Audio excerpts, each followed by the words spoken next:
Assalamualaikum warahmatullahi wabarakatuh.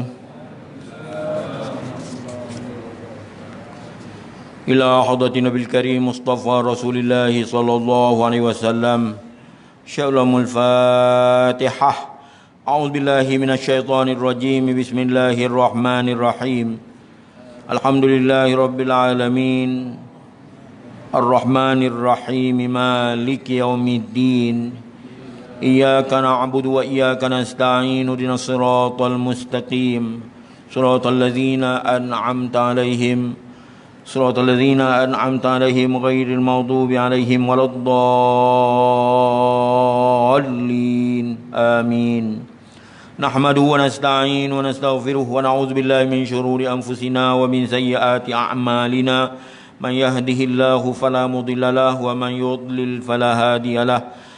نشهد أن لا إله إلا الله وحده لا شريك له وأشهد أن محمدا عبده ورسوله سبحانك لا علم لنا إلا ما علمتنا إنك أنت العليم الحكيم اللهم افتح علينا حكمتك وانشر علينا من خزائن رحمتك يا أرحم الراحمين رب اشرح لي صدري ويسر لي أمري واحلل عقدة من لساني يفقهوا قولي. Yang dihormati ahli jawatan kuasa Surau An-Nur, para hadirin hadirat yang dihormati sekalian, alhamdulillah dengan izin Allah SWT serta taufik dayanya dapat kita hadir bersama-sama pada pagi ini, pagi yang berbahagia ini, untuk kita menyambung pelajaran dalam tafsiran Al-Quranul Karim, iaitu dalam surah Taha, iaitu ayat yang ke-89. Saya bacakan dahulu firman Allah SWT ayat 89 ini. Semoga Allah mengurniakan kepada kita ketenangan jiwa dan keamanan, ketenteraman. Ya. A'udzubillahi minasyaitonirrajim. Bismillahirrahmanirrahim. Afala yarawna alla yarji'u ilaihim qawlan wa la yamliku lahum darran wa la naf'a. وَلَقَدْ قَالَ لَهُمْ هَارُونُ مِنْ قَبْلُ يَا قَوْمِ إِنَّمَا فُتِنْتُمْ بِهِ وَإِنَّ رَبَّكُمُ الرَّحْمَنُ فَاتَّبِعُونِي وَأَطِيعُوا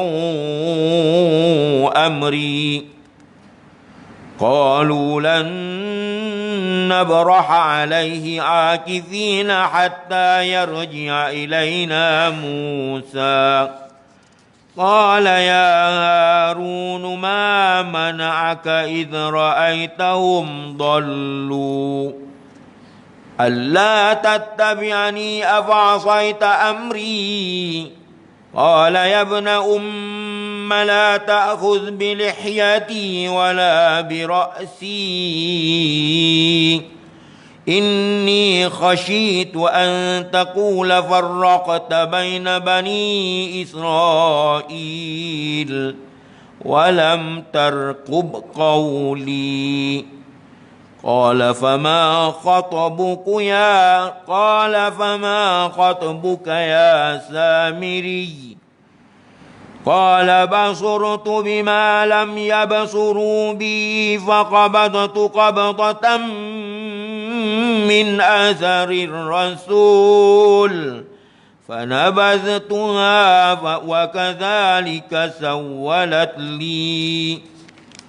وكذلك سولت لي نفسي قال فاذهب فإن لك في الحياة ألا تقول لا مساس وإن لك موعدا لن تخلفه وانظر إلى إلهك الذي ظلت عليه عاكفا لنحرقنه ثم لننسفنه في اليم نسفا صدق الله العظيم.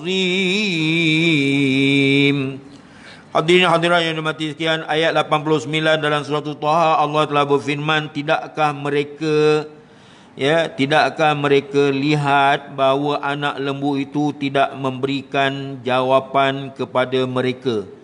Jadi tuan-tuan sekalian, ya, kisah yang kita sebutkan ataupun yang kita akan huraikan dalam surah Taha ini ada kaitannya dengan peristiwa kaum Bani Israel yang telah menyeleweng, iaitu satu kaum yang dipimpin oleh Nabi Musa lari daripada dikejar oleh Firaun, dan akhirnya Firaun tenggelam dalam lautan samudra, sedangkan Bani Israel, anak cucu cicit Nabi Yaqub, anggarannya dalam 12,000 telah dapat diselamatkan oleh Nabi Musa dengan izin Allah SWT dan selamat menyeberangi lautan samudra. Dan akhirnya berlakulah, ya, beberapa perkara yang berkaitan dengan, ya, penyelewengan yang dilakukan oleh Bani Israel ini, ya.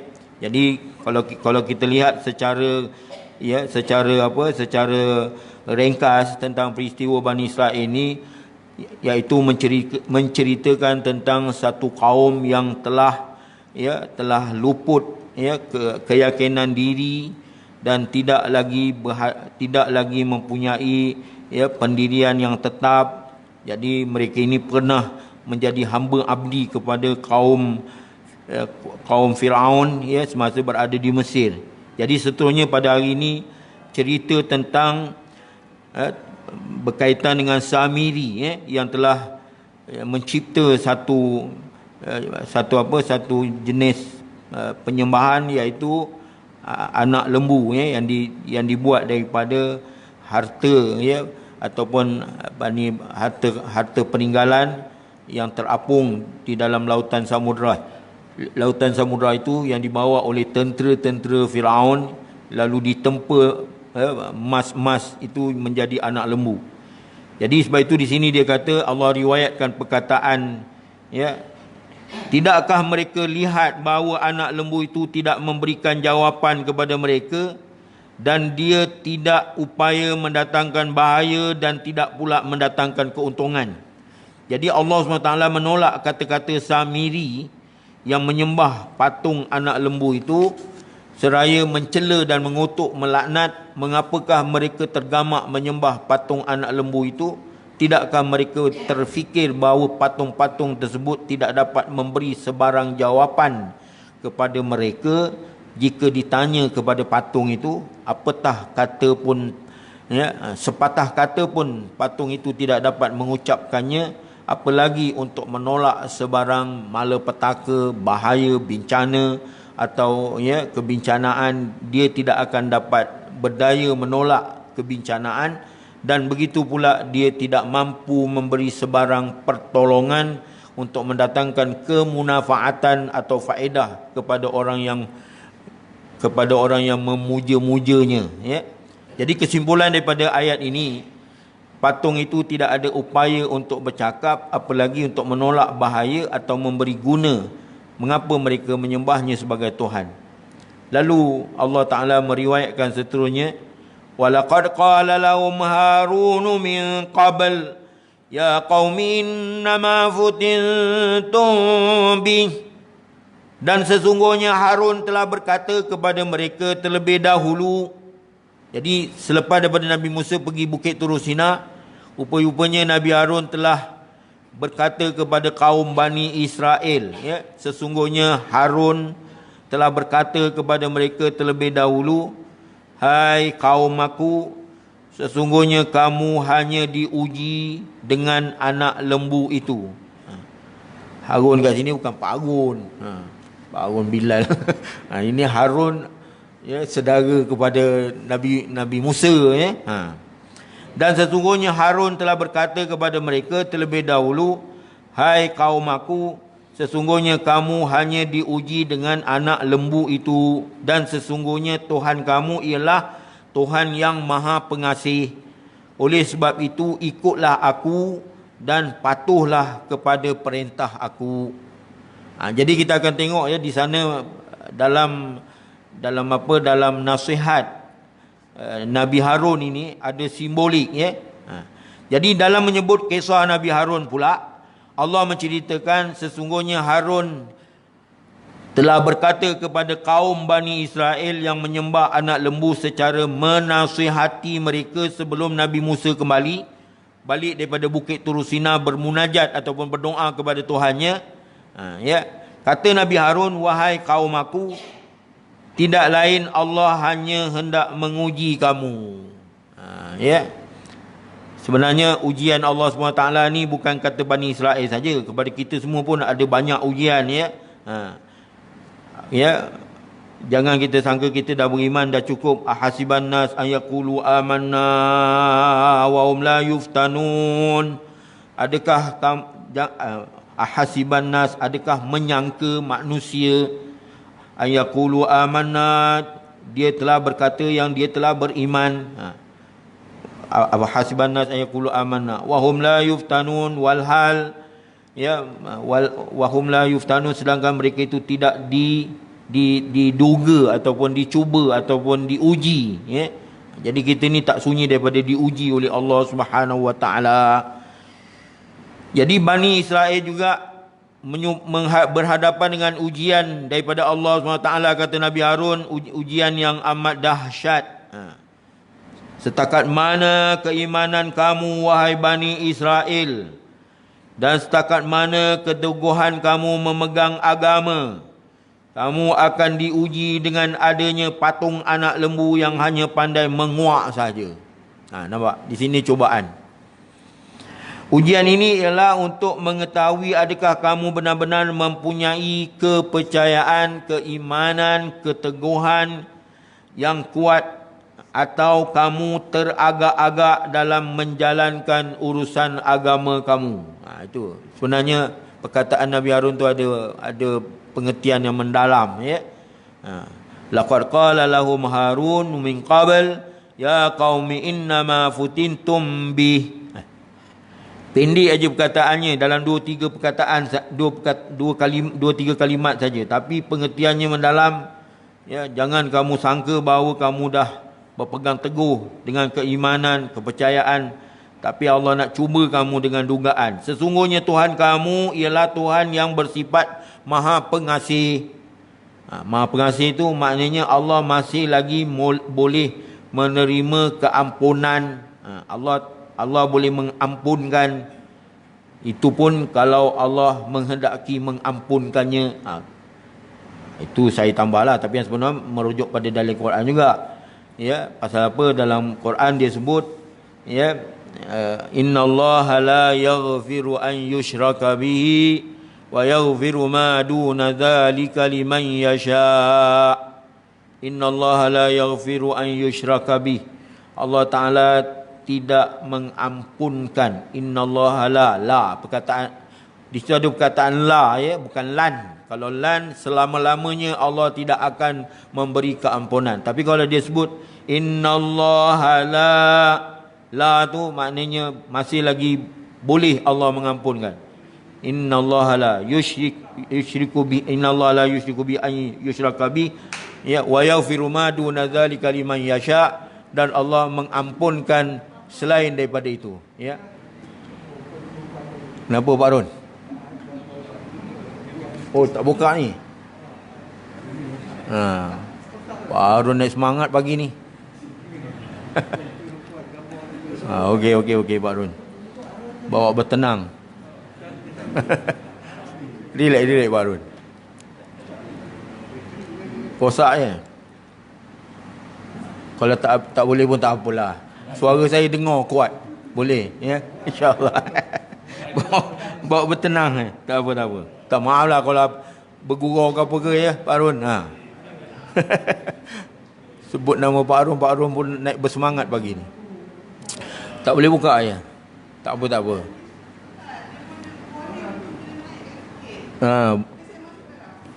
Okey, silakan. Jazakallahul khair wa barakallahu fik.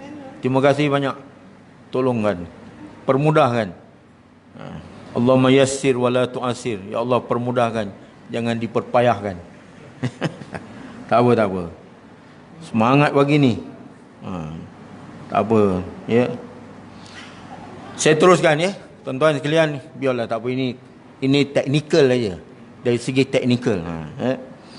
Sesungguhnya Tuhan kamu itu ialah Tuhan yang bersifat pengasih, tuan-tuan, ya. Nah, jadi dialah yang menjadikan kamu dan menciptakan segala sesuatu di mana rahmat dan belas kasihannya meliputi kepada sekalian makhluknya, ya.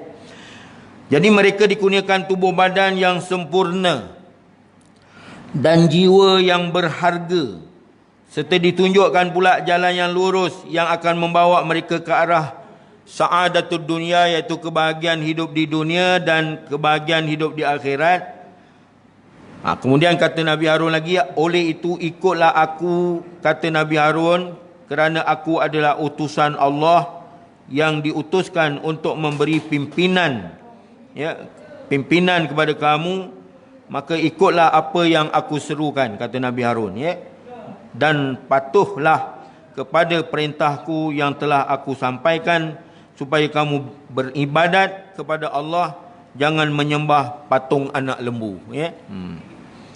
Jadi ini seruan yang dibuat oleh Nabi Harun sebenarnya di saat-saat Nabi Musa pergi bermunajat ke Bukit Turu Sina. Jadi kesimpulan daripada kata-kata Nabi Harun ini sebenarnya merupakan suatu cara ataupun bentuk nasihat yang amat baik, ya.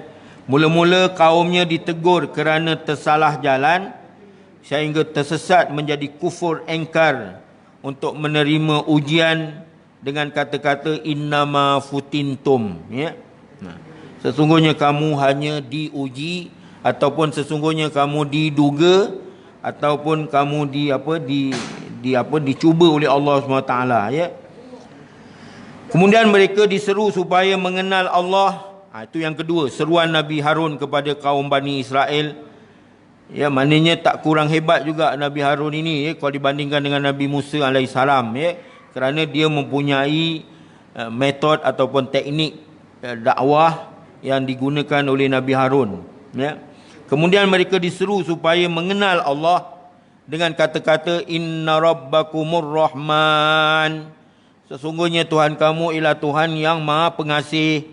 Ini nak mengajar kepada kaumnya jangan putus asa di atas, ya, kesilapan ataupun di atas kesalahan yang telah dilakukan, sama ada sengaja atau tak sengaja, supaya masih lagi ada habuan untuk mendapat keampunan Allah Subhanahu wa taala. Sesungguhnya Allah Tuhan kamu ialah Tuhan yang maha pengasih. Lalu mereka diseru pula supaya mengenal akan Nabi yang diutuskan kepada mereka dengan kata-kata fattabi'uni, maka ikutlah aku. Jadi oleh itu ikutlah aku. Dan akhir sekali mereka diseru supaya kembali kepada syariat agama, ya, syariat agama, yakni agama yang dibawa oleh, ya, Nabi Musa dan Nabi Harun melalui Allah SWT untuk disampaikan kepada mereka dengan kata-kata wa ati'u amri, dan patuhlah kepada perintah aku.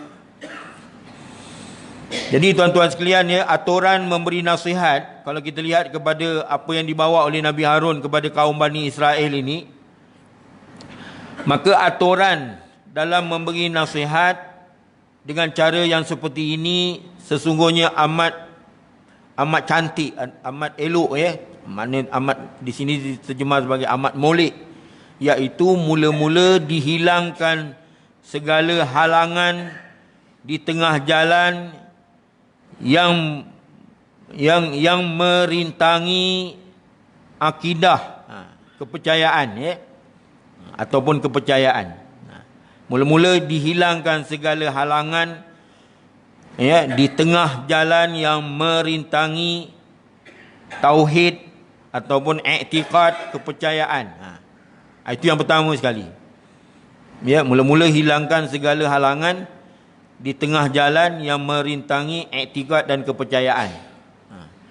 Jadi kalau ada lagi di kalangan kita masih berpahaman karut, ataupun masih lagi ada berpahaman yang, ya, tidak sesuai dengan syarak ataupun bercanggah dengan akidah Islamiah, kita maknanya kita perbetulkan, ya, kepercayaan ataupun i'tiqad tadi dulu, ya. Kemudian mengajak mengenal Allah. Itu yang kedua, supaya kita ajak manusia mengenal Allah dengan menyebut sifat-sifat Allah ataupun nama-nama Allah, yang kita baca selalu, ya, Al-Malikul Qudusus Salamul Mu'minul Muhaiminul Azizul Jabbarul Mutakabbir. Kalau lihat kepada taklif ataupun tanggungjawab kita dalam akidah, kita tak boleh tinggalkan nama-nama Allah dan sifat-sifat Allah ni dalam mengesakan Allah Ta'ala, iaitu mentauhidkan Allah. Kerana itulah yang paling penting dalam memberi nasihat, tunjuk ajar, ya, pegangan, supaya jangan lari ataupun menyeleweng daripada dasar-dasar ataupun iktikad kepercayaan, ya. Mengesakan Allah Ta'ala dari aspek ketuhanan, mengesakan Allah Ta'ala dari aspek pentadbiran alam, mengesakan Allah Ta'ala dari aspek penghambaan diri, mengesakan Allah Ta'ala dari aspek kejadian alam, mengesakan Allah Ta'ala dari aspek nama-nama Allah dan sifat-sifat Allah. Ini yang ditekankan oleh Nabi Harun, ya. Kerana itulah yang paling penting dalam memberi nasihat. Kemudian diajak oleh Nabi Harun, ya, mengenal akan Nabi yang akhir sekali, ya, diajak mengikut syariat, yakni agama, ya. Kemudian diajak pula mengenal akan Nabi, iaitu Nabi yang diutuskan seperti Nabi Harun ataupun Nabi Musa sendiri. Dan akhir sekali diajak mengikut syariat perundangan, yakni agama, ya. Sebab itu kita walaupun pelaksanaan hukum syarak tak dapat dilaksanakan ataupun tidak digezetkan dalam perundangan, namun mempelajari hukum syarak itu adalah dituntut oleh syarak juga. Belajar, ya. Talabul an faridah, tuntut ilmu tentang hukum hakam. Sebab itu tuan-tuan, ya, bila kita berada di medan pengajian agama Islam ini, makna kita tak lari daripada, ya, daripada akidah, tidak boleh lari daripada interaksi, iaitu muamalah, ya, berjual beli, golok bergadai, pinjam meminjam, sewa menyewa. Begitu juga berkaitan dengan hukum munakahat, perkahwinan, ya. Kerana di sana ada nikah muta'ah lah, kan. Macam mana boleh berlaku dalam di kalangan orang-orang yang tidak mempunyai pegangan agama yang kuat, boleh menyeleweng, ya. Seterusnya hukum jenayah, itu semua termasuklah. Jadi dikhususkan sebutan Tuhan yang Maha Pengasih dalam ayat tadi, wa inna rabbakumur rahman.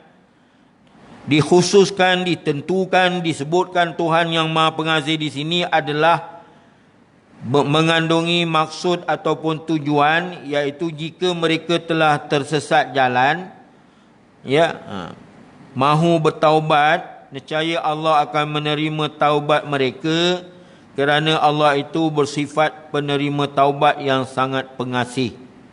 Jadi ini macam kita sebut tentang syariat yang ada pada Bani Israel. Sebenarnya syariat ini masih kekal terus kepada kita, ya. Dalam satu hadis disebut, Atta ibu minaz zambi kaman la zambalah. Orang yang bertaubat daripada dosa seperti tak ada berdosa, ya.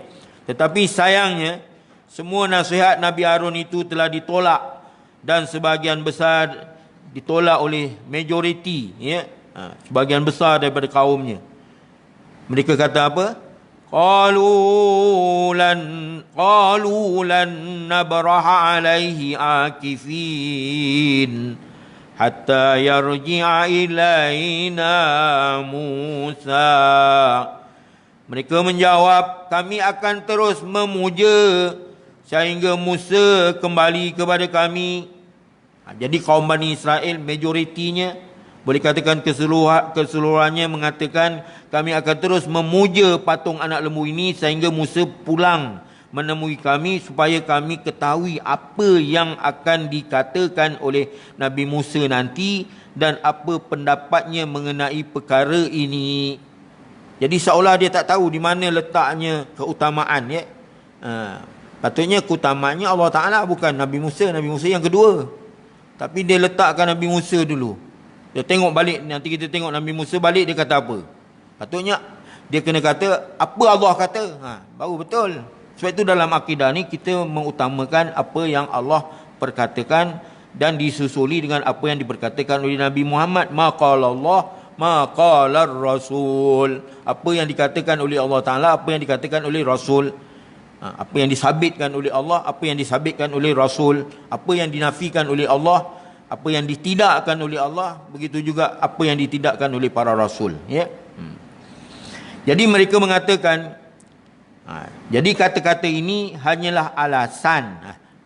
Oh, rupa-rupanya kata-kata ini hanya alasan yang tidak bererti, hanya untuk mengelak-ngelakkan diri daripada menyahut seruan Nabi Harun. Oh, dia nak, jadi dia bermakna dia ada mempersenda-sendakan perkataan Nabi Harun di sini. Walaupun Nabi Harun memberikan nasihat yang begitu cemerlang sekali untuk mereka, ya, maka mereka masih lagi belum terbuka hati mereka itu. Jadi kalau kita tengok di sini, ya, innaka la tahdi man ahbabta walakinnallaha yahdi man yasha, tu bukan berlaku pada Nabi Muhammad saja, malah berlaku kepada Nabi Harun. Sesungguhnya engkau Harun tidak dapat beri petunjuk kepada siapa saja yang kau kendaki, tetapi Allah yang bagi petunjuk kepada siapa saja yang Allah kendaki. Tapi kalau Allah nak bagi petunjuk, dibaginya sekali dengan halilintar peti, habis 70 orang. Betul tak? Umat Nabi Musa ni, dalam ramai-ramai tu yang telah menyembah anak lembu, yang telah jadi syirik ni, akhirnya mati bunuh sendiri, ya, mereka bunuh sesama sendiri. Faqtulu anfusakum inda barikum fataba alaikum. Dahsyat, ya, pada masa itu syariat menghapuskan dosa ataupun bertaubat di zaman Nabi Musa ni. Allah kata faqtulu anfusakum, maka bunuhlah sendiri akan diri kamu sendiri. Na'udzubillah min zalik. Bunuh diri sendiri, ya. Faqtulu anfusakum inda barikum, ketika kamu nak membersihkan daripada perbuatan syirik, inda barikum fataba alaikum, maka barulah diterima taubat kamu. Tapi kita tak adalah sampai peringkat macam itu, ya, umat Nabi Muhammad. Jikalau kita meminta ampun dengan beberapa syarat tertentu yang berkaitan dengan keampunan kepada Allah Ta'ala, seperti contohnya, ya, kita memohon keampunan, kemudian kita berazam untuk meninggalkan dosa, serta kita mencela, mengkutuk perbuatan dosa tadi, maka mudah-mudahan Allah Ta'ala terima taubat kita. Maka Nabi Harun pun menyisihkan diri. Merajuk dia. Dah puas-puas, dia beri nasihat, dia beri pengajaran, dia beri tunjuk ajar, ya.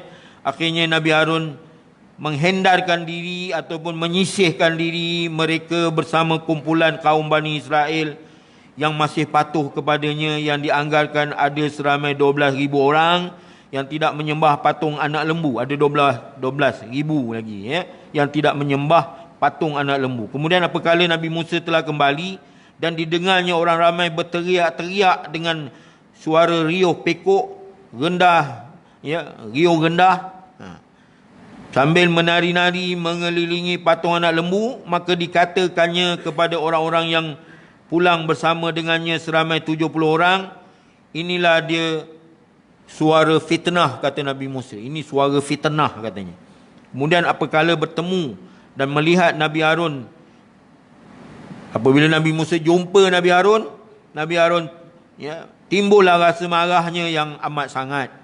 Lalu ditariknya rambut Nabi Harun, ya, dan tangan kanannya, dan tarik juga janggutnya dengan tangan kirinya, seraya berkata, qala ya Harun ma mana'aka idh ra'aitahum dhallu. Setelah Musa kembali, dia berkata, wahai Harun, apakah yang menegah engkau tidak melarang mereka ketika engkau lihat mereka telah tersesat? Jadi apa yang menghalang kau daripada membasmi ataupun melarang, ya, perbuatan penyembahan ini, ya? Mengapakah engkau diamkan sahaja, wahai Harun, pekerti ataupun perangai orang-orang yang telah sesat, yang telah mensyirikkan Allah itu? Allah tattabi'ani afa'asaita amri, kata Nabi Musa kepada Nabi Harun, mengapa engkau tidak mengikut aku? Dia dah mula menuduh Harun. Mengapa engkau tidak mengikut aku? Adakah engkau hendak menderhakai perintah aku? Kata Nabi Musa, ya. Rupanya Nabi Harun ni dalam pada itu dia cakap lembut sebenarnya. Wahai Bani Israel, jangan sembah anak lembu, nanti Musa balik marahnya aku. Cakap lembut je, tapi tak adalah keras mana pun.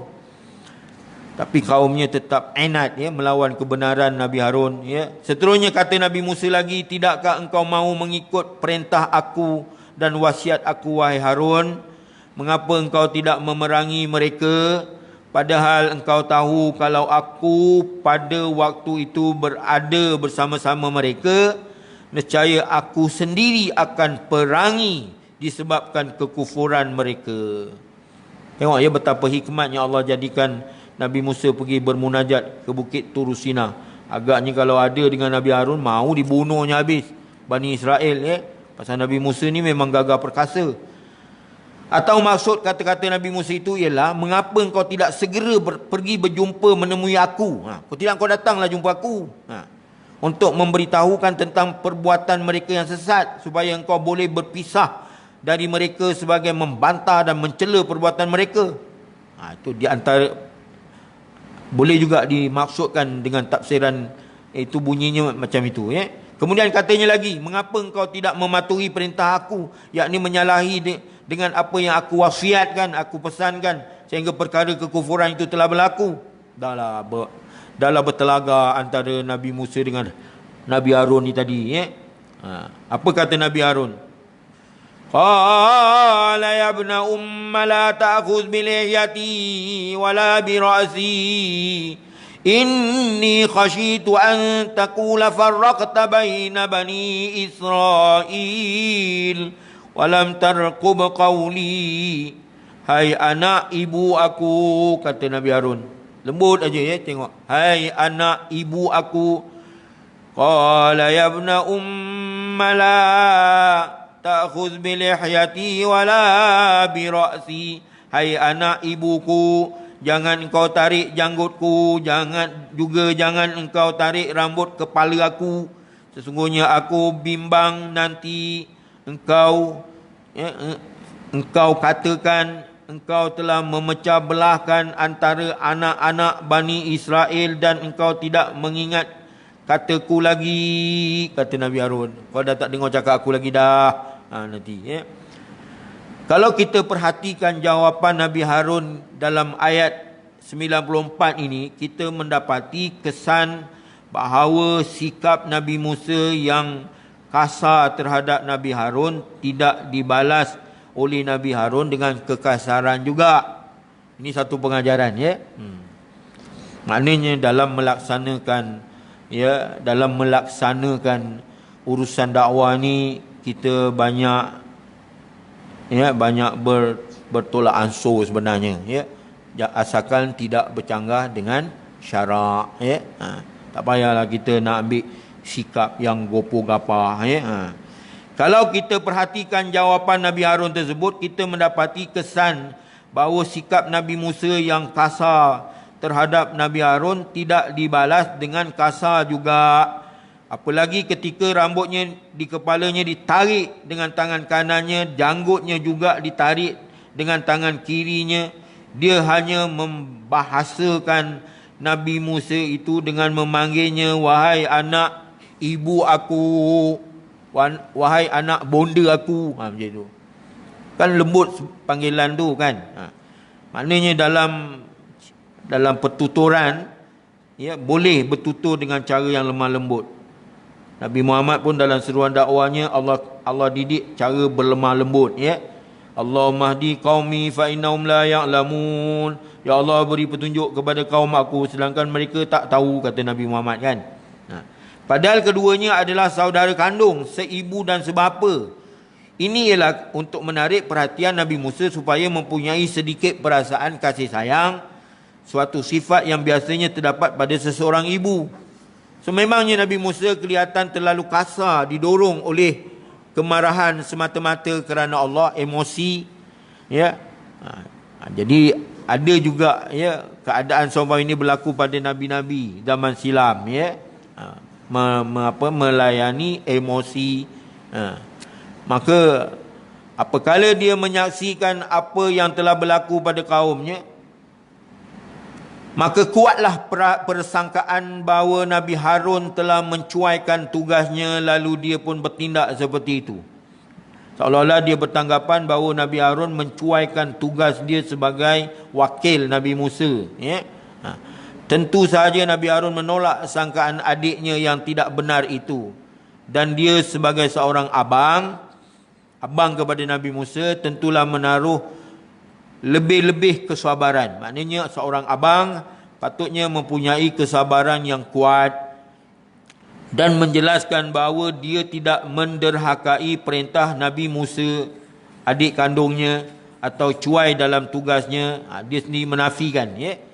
Dia menyatakan, jangan kau lakukan dengan menarik janggutku dan juga rambut kepala aku. Sesungguhnya aku takut kalau aku mengengkar perbuatan anak-anak Bani Israel itu, nescaya terjadilah perpecahan.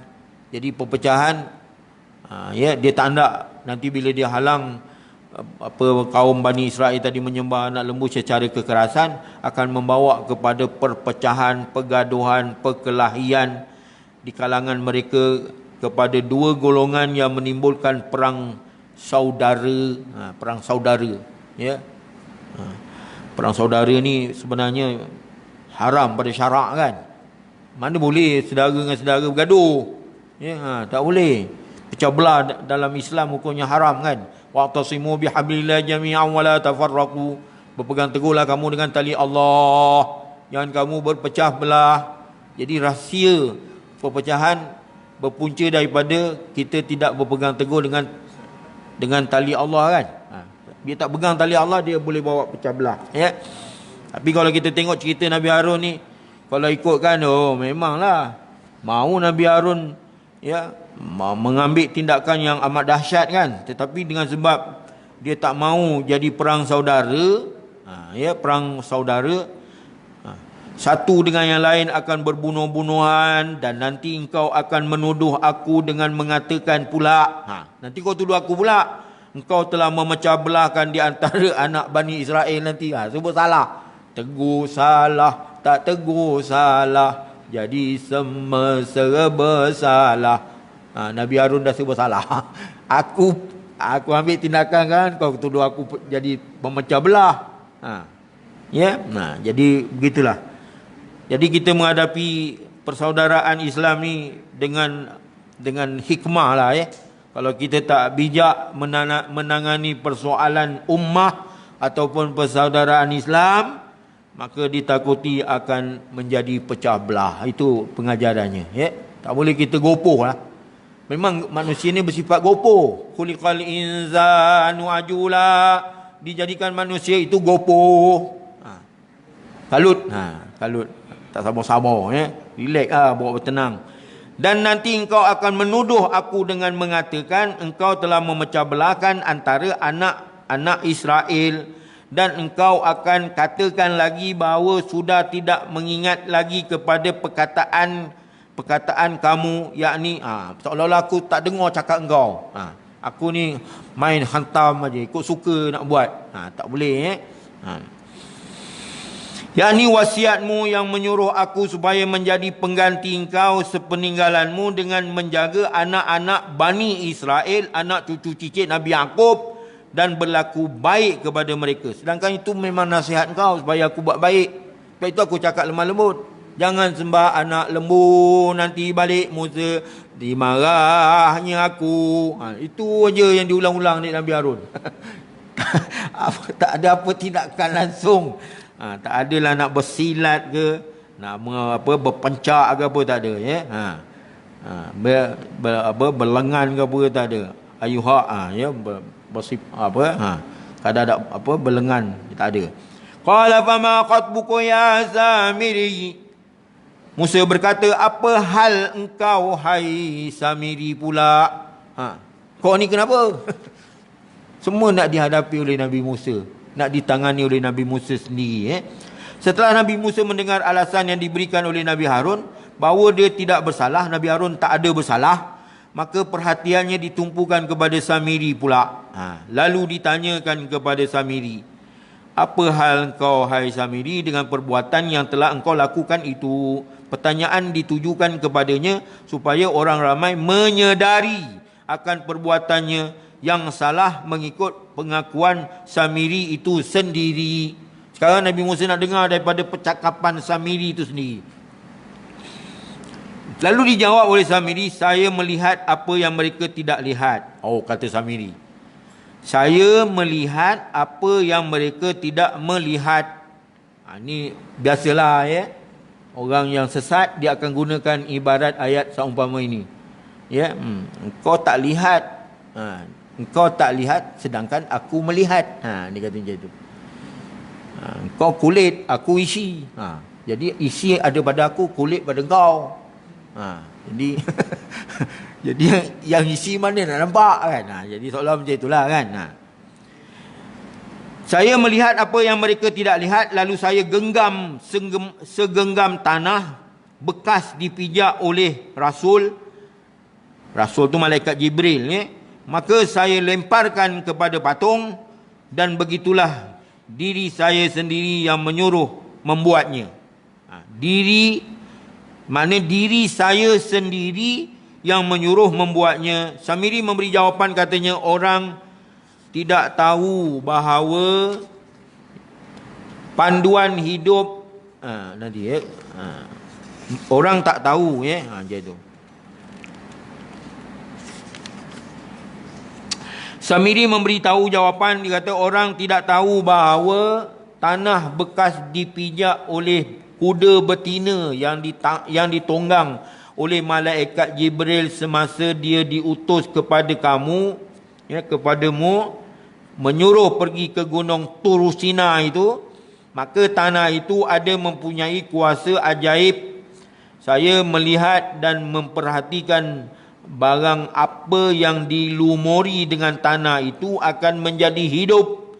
Maka tanah itulah saya ambil, dan apabila saya lemparkan ke dalam mulut patung anak lembu daripada emas itu, patung itu pun menjadi hidup dan pandai bersuara.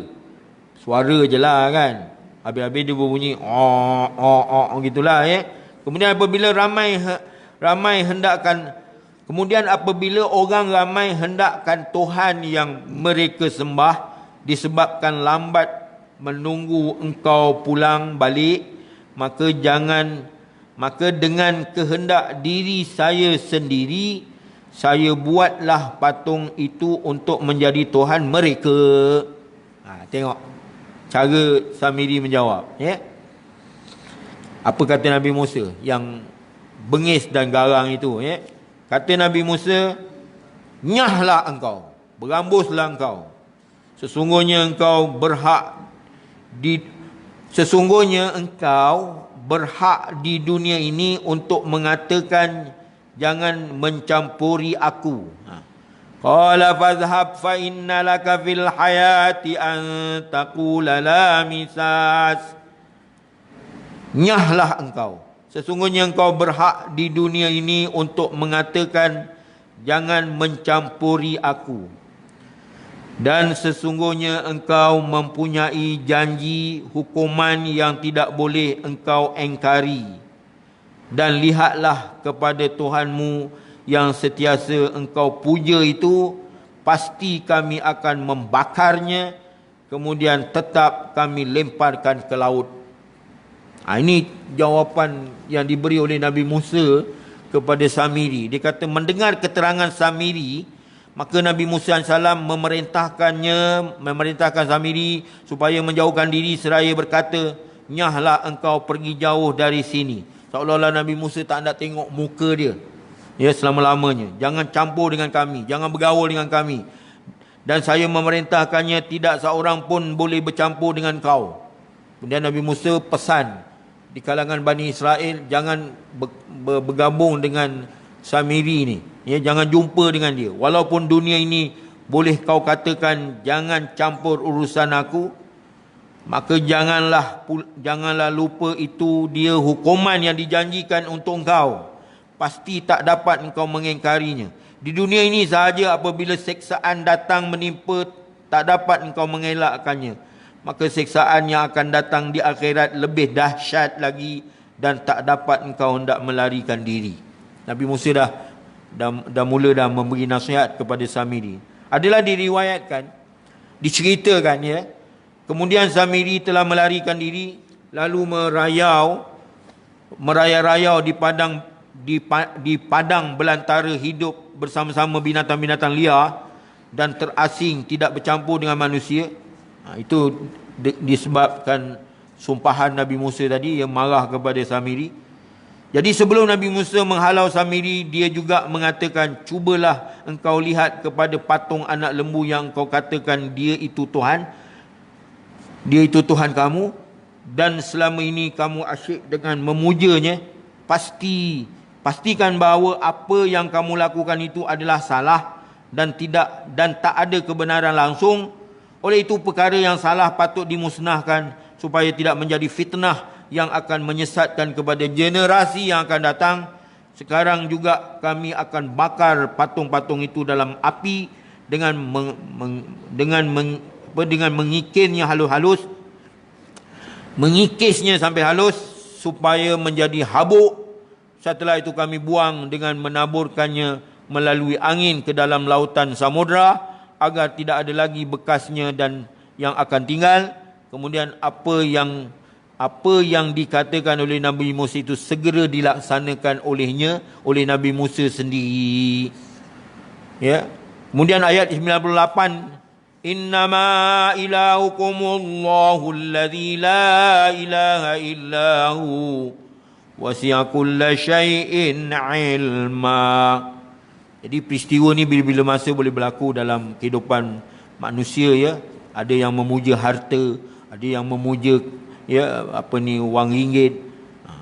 Jadi dengan memuja-muja wang ringgit, ada yang memuja dengan harta kebendaan, kemewahan, kesenangan, itu kadang-kadang memuja-muja. Jadi ini termasuklah sindiran daripada cerita Nabi Harun dan Nabi Musa ni. Setelah selesai Nabi Musa daripada tugasnya memberi penjelasan kepada kaumnya mengenai perkara yang salah dan batil, dalam doa kita sebut apa dia? Allahumma arinal haqqa haqqa warzuqna tiba'ah wa arinal batila batila warzuqna jitinabah. Ya Allah, tunjukkanlah perkara kebenaran, supaya kami dapat tunjukkanlah perkara kebenaran yang mana dia adalah benar, supaya kami dapat melaksanakan. Tunjuklah kepada kami perkara kebatilan yang sebenarnya dia memang batil, supaya kami dapat menjauhkan diri daripada kebatilan. Itu doa tu yang kita baca tu. Allahumma arinal haqqa haqqan warzuqna tiba'ah wa arinal batila batilan warzuqna jitinabah. Ini doa selalu dibaca oleh tok guru.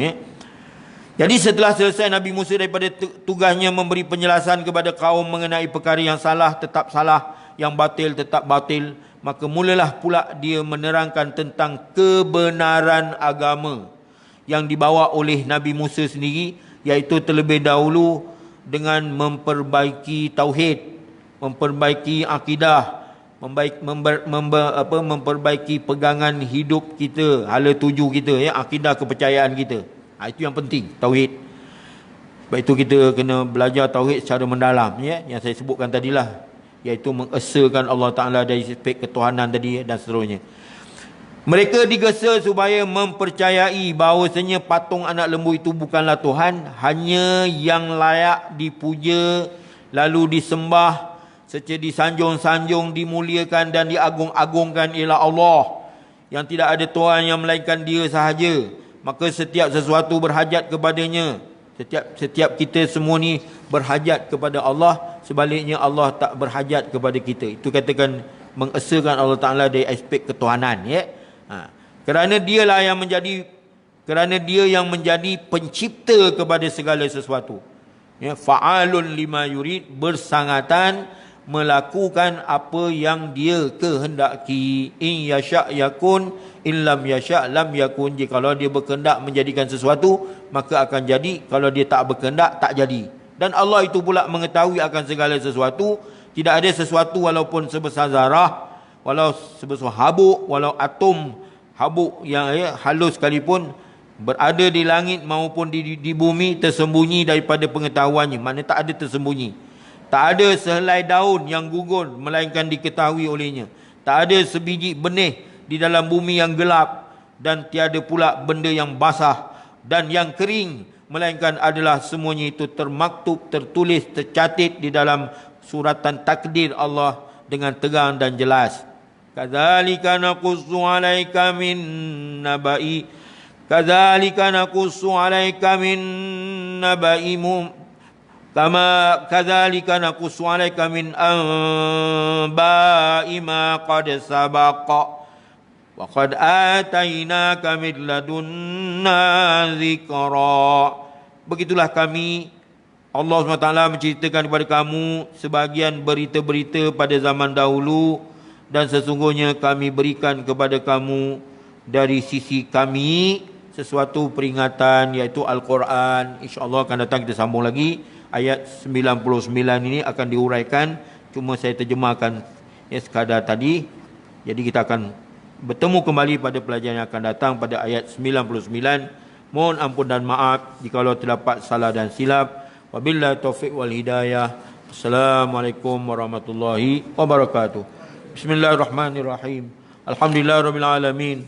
Wassalatu wassalamu ala asyrafil anbiya'i wal mursalin wa ala alihi wa sahbihi ajmain. Allahumma anfa'na bima 'allamtana. Allahumma fiqna lima tuhibbu wa tarda waj'alna min ibadika salihin. Allahumma a'inna ala dzikrika wa syukrika wa husni ibadatik.